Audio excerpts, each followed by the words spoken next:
Halo semuanya, perkenalkan, kami dari kelompok HG4. Pada video kali ini, kami akan memaparkan hasil dari diskusi yang telah kami lakukan mengenai LSPB dan hubungannya dengan wacana demokrasi di masa pandemi. Sebelumnya, kami akan memperkenalkan anggota kelompok kami. Yang bertugas sebagai presentan pada video kali ini adalah Ajeng Sita Tamia, Dita Puspitasari, Hani Zulfa Nabila, Vina Oktavia Reza, dan saya, Lukman Marfis Rifai. Anggota lainnya pada kelompok kami adalah Atadia Ramadan Rizal, Fadila Ekan Nursita, dan Yehuda Uzi. Baik, langsung saja kita mulai presentasi pada kesempatan kali ini. Pendahuluan pada materi hari ini adalah demokrasi adalah bentuk pemerintahan di mana warga negaranya memiliki hak yang setara dalam mengambil keputusan yang dapat mengubah hidup mereka. Demokrasi mengizinkan warga negara berpartisipasi baik secara langsung atau melalui perwakilan dalam perumusan, pengembangan, dan pembuatan hukum dan undang-undang lainnya. Demokrasi mencakup kondisi sosial, ekonomi, dan budaya yang memungkinkan adanya praktik kebebasan politik secara bebas dan setara. Demokrasi mengandung makna penghargaan terhadap harkat dan martabat manusia. Indonesia berpedoman pada sistem demokrasi yang dilandasi oleh ideologi Pancasila yang dikenal sebagai nama demokrasi Pancasila. Selanjutnya, materi tentang poin-poin penting LSPB akan disampaikan oleh Ajeng Sita Tania. Waktu dan tempat dipersilakan. Terima kasih kepada moderator atas waktu dan kesempatannya.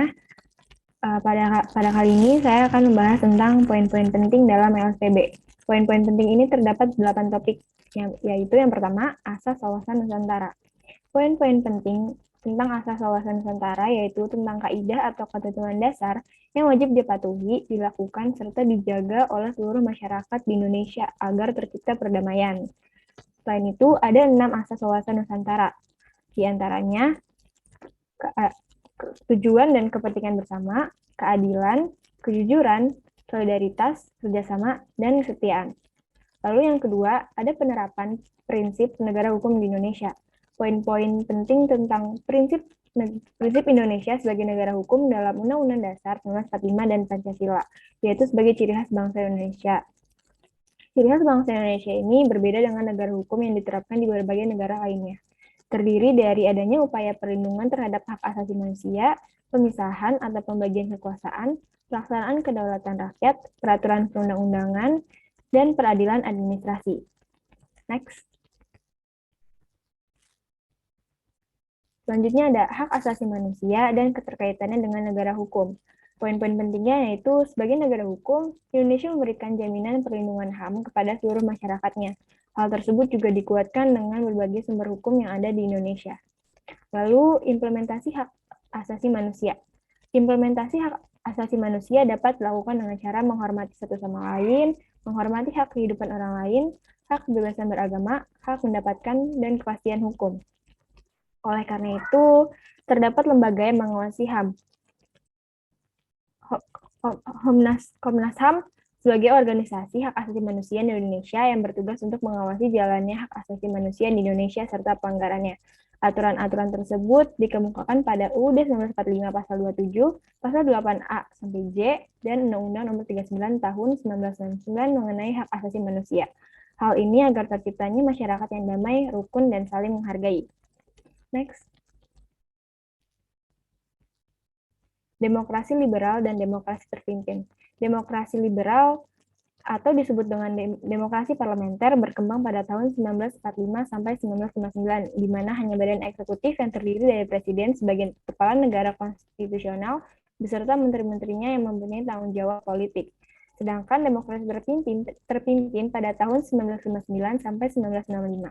Dalam sistem demokrasi terpimpin menggunakan lebih banyak peran presiden, terbatasnya peran partai politik, dan berkembangnya pengaruh komunis dan meluasnya peranan ABRI sebagai unsur sosial politik. Lalu prinsip-prinsip demokrasi. Prinsip-prinsip demokrasi didasarkan dari konsep universal, yaitu tidak adanya kekuasaan yang sewenang-wenang, kedudukan yang sama dalam hukum, dan terjaminnya perlindungan hak asasi manusia. Next. Pengertian dan tujuan ketahanan nasional. Ketahanan berasal dari kata tahan, yang artinya tahan terhadap penderitaan, sabar, kuat, dan dapat mengendalikan diri dan pantang menyerah. Ketahanan nasional berbicara mengenai perihal kekuatan, keberanian, atau ketabahan pada suatu negara. Dengan demikian, dapat dikatakan bahwa ketahanan nasional merupakan soal keteguhan hati untuk memperjuangkan kepentingan nasional. Ketahanan nasional juga memiliki tujuannya, yaitu ketangguhan, keuletan, identitas, integritas, ancaman, dan hambatan serta gangguan. Pengaruh aspek ketahanan nasional terhadap kehidupan berbangsa dan negara.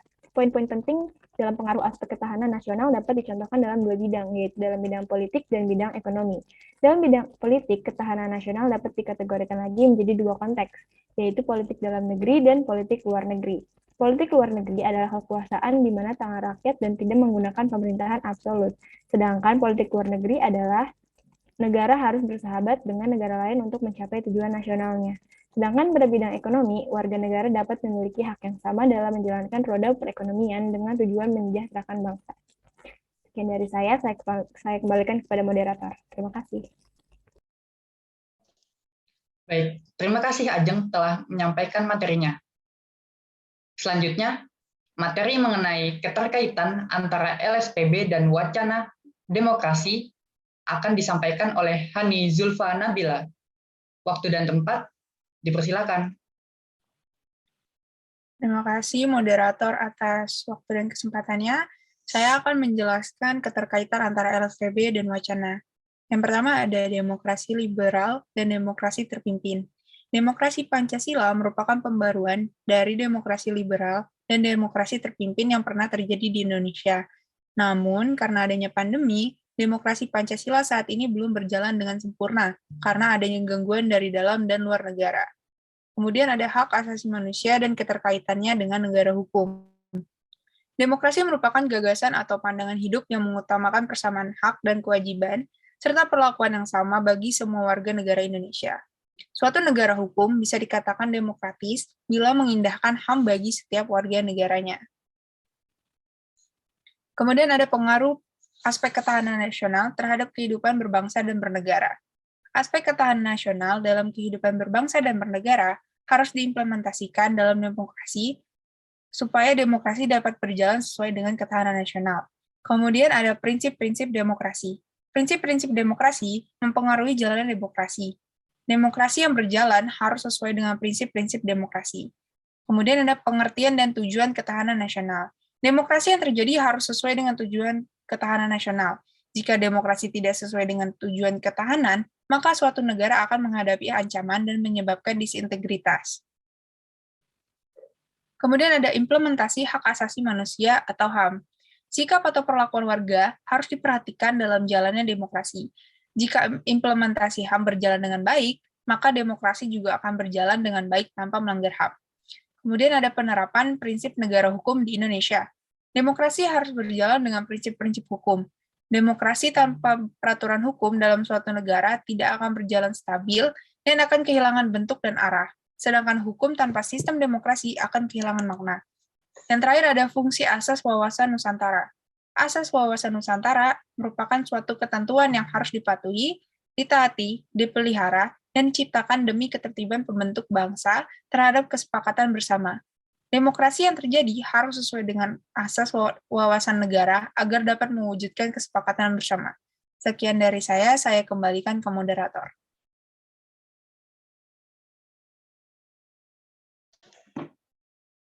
Baik, terima kasih Hani telah menyampaikan materinya. Materi selanjutnya mengenai refleksi kelompok terhadap LSPB akan disampaikan oleh Vina Octavia Reza. Kepada Vina, saya persilakan. Baik, terima kasih moderator. Terus, saya akan menjelaskan mengenai refleksi kelompok terhadap LSPB. Yang pertama yaitu demokrasi liberal dan demokrasi terpimpin. Sistem demokrasi di Indonesia berbeda dengan negara lainnya, yaitu disebut dengan demokrasi Pancasila. Keterkaitannya dengan demokrasi Pancasila saat pandemi adalah berkaitan dengan pembaruan demokrasi di Indonesia dari masa ke masa. Seperti dalam wacana komitmen publik terhadap demokrasi masih cukup tinggi. Survei tersebut mengungkap 71% responden sejalan dengan pernyataan walau tidak sempurna, demokrasi adalah sistem pemerintahan yang terbaik bagi negara kita. Demokrasi terakhir sebelum pandemi 80% publik merasa komitmen dengan demokrasi, namun di awal pandemi pada Maret 2020 angkanya turun menjadi 56%. Yang kedua, hak asasi manusia dan keterkaitannya dengan negara hukum. Seperti dalam wacana yang dijelaskan di dalam demokrasi, terkandung kepentingan individu, kelompok, dan publik atau masyarakat umum. Latar belakang sosial budaya masyarakat akan sangat menentukan bagaimana proses demokrasi berlangsung. Maka Indonesia sebagai negara hukum juga menjunjung tinggi HAM baik ras, etnis, sosial, dan budaya masyarakat yang beragam. Boleh di-next. Selanjutnya yang ketiga yaitu pengaruh aspek ketahanan nasional terhadap kehidupan berbangsa dan bernegara. Seperti dalam wacana yang dijelaskan bahwa virus corona membuat tingkat kepuasan terhadap demokrasi menjadi menurun dibanding sebelum wabah. Kepercayaan tersebut dapat terus menurun jika potensi krisis ekonomi tidak dapat ditangani dengan baik. Maka aspek ketahanan nasional pada bidang ekonomi juga berpengaruh pada kehidupan masyarakat. Yang keempat yaitu prinsip-prinsip demokrasi. Seperti dalam wacana yang dijelaskan bahwa konsepsi demokrasi di Indonesia sering disebut sebagai demokrasi Pancasila, yaitu wajah demokrasi sebagaimana yang secara umum dipahami, tetapi dalam pelaksanaannya tetap dalam kerangka nilai-nilai falsafah bangsa. Maka sesuai prinsip demokrasi yang berkedaulatan kepada rakyat, kepentingan rakyat menjadi hal yang utama. Dan negara harus dapat mengatasi masalah masyarakat dalam bidang ekonomi, sosial, kesehatan, dan lain-lain pada masa pandemi ini. Misalnya dengan aturan PPKM dan tetap memberi bantuan dana pada masyarakat. Sekian yang dapat saya sampaikan, saya kembalikan kepada moderator. Baik, terima kasih Vina atas materi yang telah disampaikan. Materi selanjutnya akan dilanjutkan oleh Dita Puspitasari. Kepada Dita, saya persilakan. Baik, terima kasih moderator atas waktu dan kesempatannya. Di sini saya akan melanjutkan materi mengenai refleksi kelompok terhadap LSPB. Yang kelima, ada tujuan ketahanan nasional. Seperti dalam wacana peranan demokrasi terhadap stabilitas ketahanan nasional di Indonesia, akan maju perubahan yang lebih baik jika sistem yang diterapkannya dilaksanakan dengan sebaik-baiknya. Maka kondisi pandemi ini harus senantiasa diwaspadai oleh seluruh lapisan masyarakat, terutama masalah-masalah yang ditimbulkan baik secara langsung maupun tidak langsung. Yang keenam, ada implementasi hak asasi manusia. Di era reformasi ini, aspirasi rakyat dan hak-hak politik rakyat dapat disalurkan secara langsung dan benar, serta kedaulatan rakyat yang selama ini hanya ada dalam angan-angan akhirnya dapat terwujud. Seperti dalam wacana yang dijelaskan, survei SMRC menunjukkan 67% warga puas atau sangat puas dengan jalannya demokrasi di Indonesia. Hal ini juga menunjukkan bahwa hak asasi manusia di bidang ini sudah dijalankan dengan baik. Next.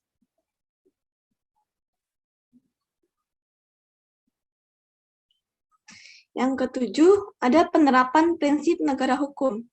Seperti pada wacana dijelaskan bahwa dalam praktiknya diharapkan jiwa demokrasi akan dapat dilaksanakan selaras dengan jiwa falsafah dan cita-cita nasional bangsa Indonesia. Maka Indonesia sebagai negara hukum dalam penerapannya di kehidupan berbangsa dan bernegara seharusnya bisa mengakomodir kebutuhan masyarakat di masa pandemi sesuai aturan hukum yang berlaku sebagai negara yang harus melindungi hak masyarakat untuk mendapat kehidupan yang layak. Dan yang terakhir ada fungsi asas wawasan Nusantara.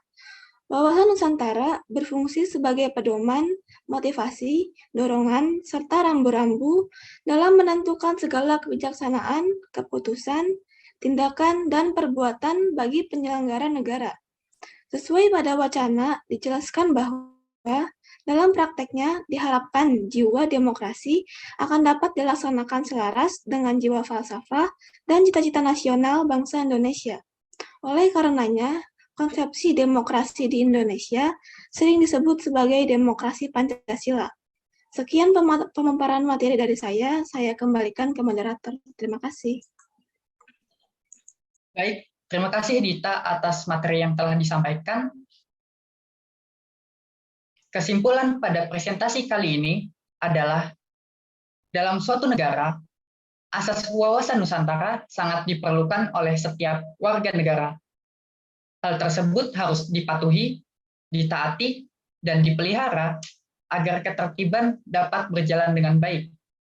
Selain itu, hukum yang mengatur dalam suatu negara juga harus ditaati agar terciptanya masyarakat yang tertib dan taat akan hukum. Demokrasi di suatu negara juga harus dijalankan dengan baik oleh setiap warga negara. Karena demokrasi merupakan tonggak kemajuan suatu bangsa yang dimulai dari pemikiran yang dicetuskan oleh setiap warga negara mengenai negaranya sendiri. Hal ini agar menjadikan setiap warga negara memiliki rasa persatuan dan kesatuan. Jika setiap warga negara sadar akan bangsanya dan bersatu, maka ketahanan nasional akan berjalan dengan baik dan kuat. Oleh karena itu, demokrasi yang ada di Indonesia harus selalu ditegakkan. Karena demokrasi juga merupakan awal dari terbentuknya persatuan dan kesatuan di Indonesia, yang dapat membuat setiap warga negara patuh terhadap wawasan Nusantara, hukum negara, dan memperkuat ketahanan nasional. Baik, sekian presentasi yang kami sampaikan. Mohon maaf jika ada kesalahan kata maupun hal yang tidak disengaja lainnya. Terima kasih dan sampai jumpa.